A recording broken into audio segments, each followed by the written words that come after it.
Right, guys, welcome back to another lesson in GCSE biology. Just waiting for participants to arrive, but you guys can just watch the video.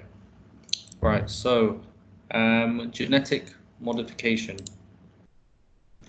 So our objectives is to try and understand how restriction enzymes are used to cut DNA at specific sites, and another enzyme called ligase are used to join pieces of DNA together. Next objective is to understand how plasmids and viruses can act as vectors. We're going to find out what vectors are, which take up pieces of DNA and then insert this recombinant DNA into other cells. So we need to understand how large amounts of human insulin can be manufactured from genetically modified bacteria that are grown in a fermenter. If you remember from a few lessons ago, we learned about growing bacteria on an industrial scale within a fermenter. The next thing is to understand how genetically modified plants can be used to improve food production, and then understand the term transgenic, which means the transfer of genetic material from one species to a different species. So there are some new words here, such as recombinant, transgenic, and vector. Right, so let's just have a quick revision about genetics. So we should already know this. A gene, you should know a gene is a section of DNA, and one gene codes for one protein.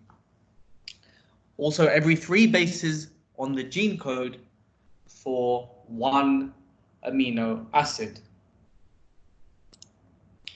Protein could be an enzyme or hormone, a structural protein, a carrier protein, or an antibody. And DNA is a universal code, which means it works in the same way within all living organisms. Right, so this is one gene. This is one amino acid, which is coded by 3 bases, ATC.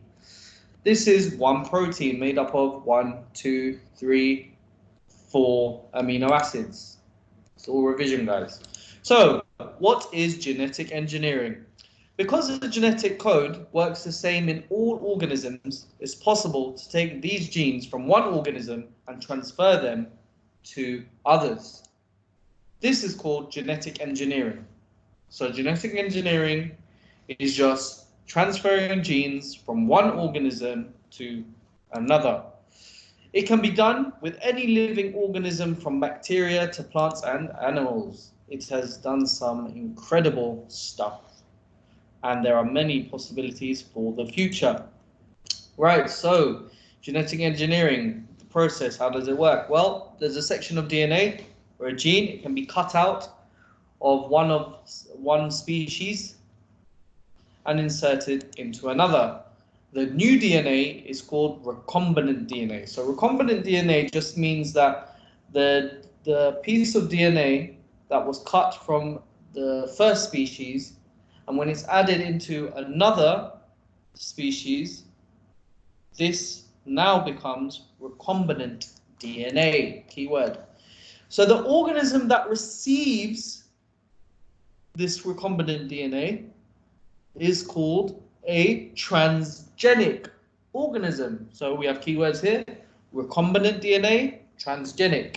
Very, very important.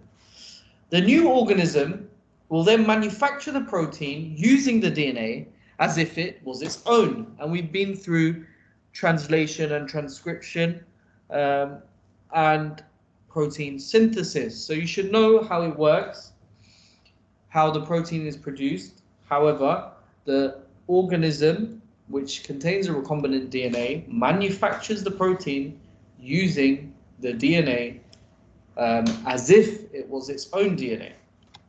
So then, how does it work? In order to take the DNA from one organism and stick it into another, you need, well, it's a good analogy, scissors and glue. We actually do this in university. If any of you pursue the sciences, we actually do it in university, where you can actually express specific genes and DNA of particular organisms. So, for example, when I did my master's, we expressed the gene of jellyfish.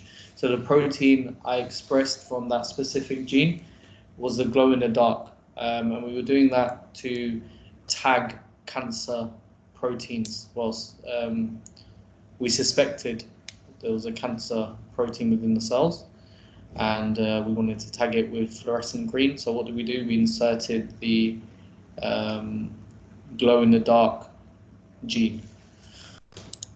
So that's quite interesting if you want to pursue the sciences. Now, restriction enzymes. They are the enzymes that cut the DNA. So just remember, restriction means scissors. They cut the DNA molecules at specific points. Specific points. Now, DNA ligases, remember, I did mention, generally speaking, anything with A's at the end, they are generally enzymes. So DNA ligases are enzymes that join the cut ends of the DNA molecules. So they are the glue. Now, we need a vector. That's another new word. So far we've learned recombinant DNA, we've learned transgenic, we've learned restriction enzymes, we've learned DNA ligase, and now the new one, vector. So what's a vector?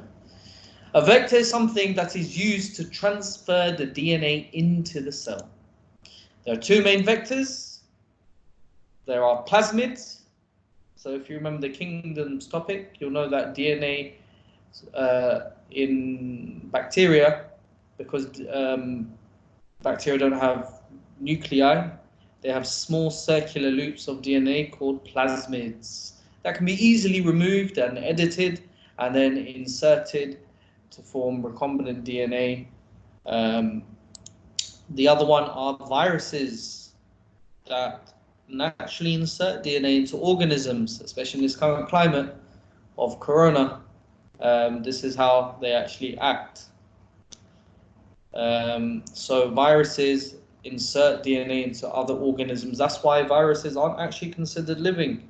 If you remember from year 10, viruses are not living because they cannot reproduce on their own. They need to infect cells and trick the cells into using their DNA. Okay, so insulin, one of the best examples of how bacteria have been used for genetic engineering is the production of human insulin. So if you have type 1 diabetes, you can't produce the hormone insulin and you have to inject it. We used to use insulin from pigs, but it doesn't work as well as human insulin. So the problem is, how do we make enough human insulin for millions of diabetic patients? Well, the answer is to cut out the gene to make human insulin from a person's DNA and transfer it to bacteria. The bacteria will read the DNA and make insulin for us. So we allow the bacteria to produce millions of times and it will be able to produce the human insulin. So step 1. So this is the production of human insulin. Step 1, we remove the plasmid from the bacteria, the circular loop of DNA. Then we cut open using restriction enzymes, the scissors, cut it open there. Then we locate and remove the human insulin gene, again using restriction enzymes. So imagine this is a human cell, the nucleus inside, there's your DNA. And using restriction enzymes, we cut the DNA at specific points. The DNA is then combined with the plasmid using the glue, which is called DNA ligase. There we go, we stick it together. Then the bacteria are then incubated with a new recombinant. This is now called a recombinant DNA. We incubate them to make sure they grow. So we add them in there. The bacteria will take up the plasmid and start to produce insulin. Okay, so GM crops. Plants can also be genetically modified. They're called GM crops. There's a lot of discussion regarding them. Some people are very excited because they can help the worldwide food production.